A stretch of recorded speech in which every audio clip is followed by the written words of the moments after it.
She didn't cry on her 82nd birthday, but she didn't smile either. There was cake. People sang. But inside, she felt like a guest at her own life, like someone had replaced her, quietly, slowly, with a version that just existed. If you're in your 70s or 80s and you've ever looked in the mirror and thought, "Where did I go?" this story is for you. Because what Linda discovered wasn't a miracle. It wasn't a new diet or some expensive program. It was one simple habit she did each morning that helped her feel like herself again. In this video, we'll show you what she did, why it works, and how you can do it too, starting tomorrow. She didn't feel like herself anymore.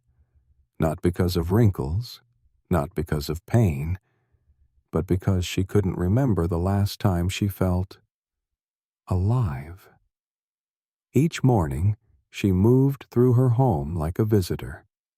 She fed the cat, folded the blanket, turned on the news. But everything felt hollow, like she was performing a life that no longer belonged to her. She'd lost her rhythm. In her younger years, her day had structure, purpose. Now, the hours just happened, and no one seemed to notice that she was fading. What was worse, she was starting not to notice either. You see, no one warns you about this part of aging. They tell you to prepare for physical decline, for financial planning, for medications. But no one says, get ready to forget what it feels like to be yourself. And when you do, it's not loud. It's not dramatic. It's quiet, like the slow dimming of a light that no one remembers turning on. And it's in that dimness, in that slow disappearance, where many older adults begin to lose not just joy, but identity. Linda wasn't the only one who felt like this. Her neighbor, Evelyn, was 84. Kind, thoughtful, and slowly fading in the same quiet way. They both used to attend the same community book club. They both stopped going. They both had adult children who lived far away and phones that barely rang. Both felt the same creeping sense of invisibility. But a year ago, they made two different choices. Linda kept drifting, waiting for something to change. Evelyn, one morning, decided to change one thing. Her morning. She didn't have a plan. She wasn't trying to fix herself. She just missed feeling present. And she thought maybe starting her day differently might help. So she began opening her curtain as soon as she woke up. She let the sun touch her face before anything else did. She placed her hands on her chest and took 5 deep, slow breaths.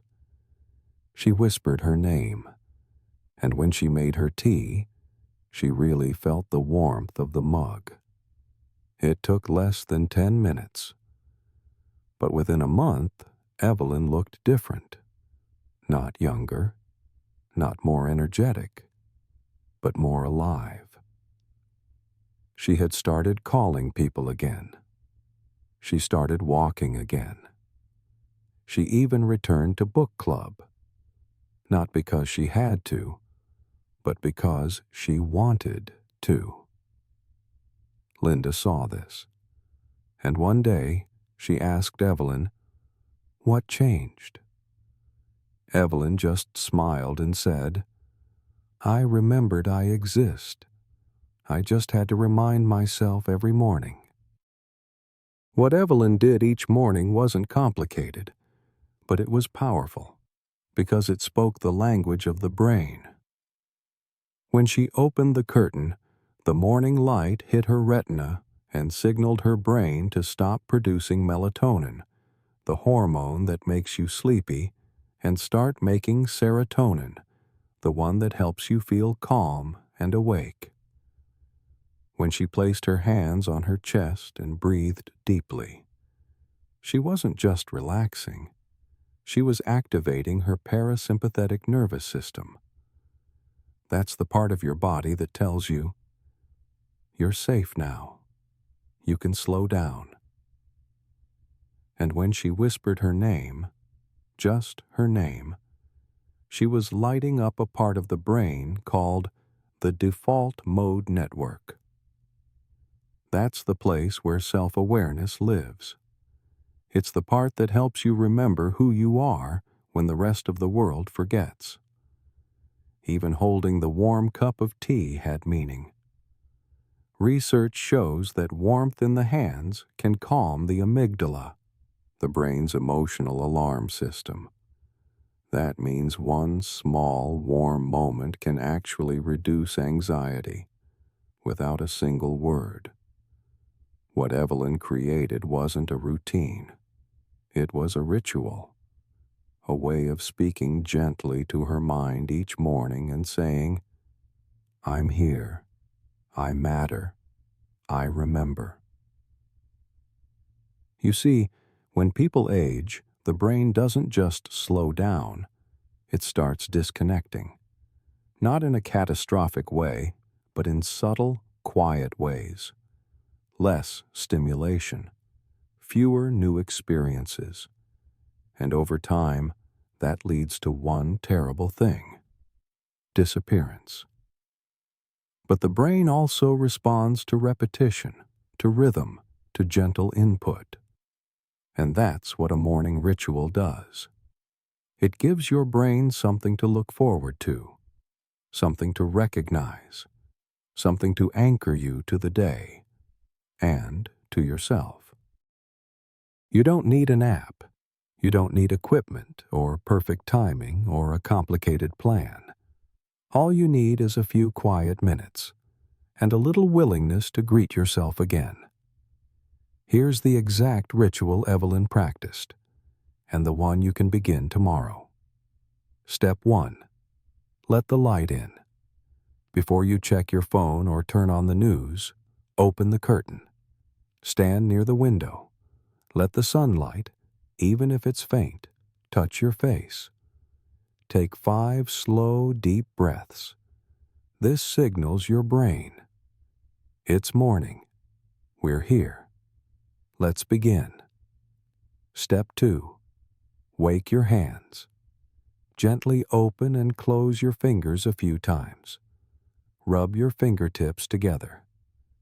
This simple movement helps reconnect your body to your brain and reminds you, I can still move. I'm still here. Step 3. Say your name. Quietly, in a whisper or soft voice, say your own name. Then add just one sentence. Today, I feel, and complete it. Even if what you feel is tired or lost, that's okay. Naming it is reclaiming it. Step 4. Warm your hands and your heart. Make yourself a warm drink, tea, coffee, or even just hot water. Hold the mug with both hands. Sit. No distractions, no TV, no phone. Just take one moment to feel warmth and quiet. This is where presence returns. The whole ritual takes about 10 minutes, and the science behind it is real. But the feeling? That part is yours. Because this isn't about being productive, it's about being present. It's about remembering that you still exist and deserve to be treated like someone who matters. Something changed the day Linda tried the ritual. Not all at once, not dramatically, but that morning, when she opened the curtain and let the sun touch her face, She felt a flicker of something, a softness, a presence, a quiet hello from herself. She breathed deeply, slowly, and when she whispered her name, it felt strange at first, like calling out to someone you haven't seen in years. But then came the warmth, the mug in her hand, the stillness in the room, the sense that she was there again. That afternoon, she didn't clean the house. She didn't go out. She didn't do anything remarkable. But she noticed the sound of birds outside her window. She lit a candle just because it smelled like memory. She sat for 5 minutes without checking the clock. That's the part no one tells you. Sometimes healing doesn't come in loud breakthroughs. It comes in tiny recognitions. Moments where you look around and think, oh, there I am. And once you see yourself again, even just a little, you start treating yourself like someone worth showing up for. That's how it begins. That's how it returns. If any part of this story felt familiar to you, that quiet loss, that gentle fading, please know this: you are not alone. And more importantly, you are not gone. You are still here, still needed, still able to return to yourself, even if it's one slow morning at a time. There's no deadline for coming back, no perfect version of you that needs to be achieved. There's just this moment, this breath, this tiny choice to say, I remember, and I'm worth remembering. If this ritual speaks to you, you'll find it written down in the description below. You don't have to get it perfect. Just try it. Once. You might be surprised by how it feels. And if this story reminded you of something in your own life, we'd love to hear from you. Share a thought in the comments, even just one word about how you're doing today. You've shown up for others your whole life. Maybe now, it's your turn to show up for yourself. We're with you.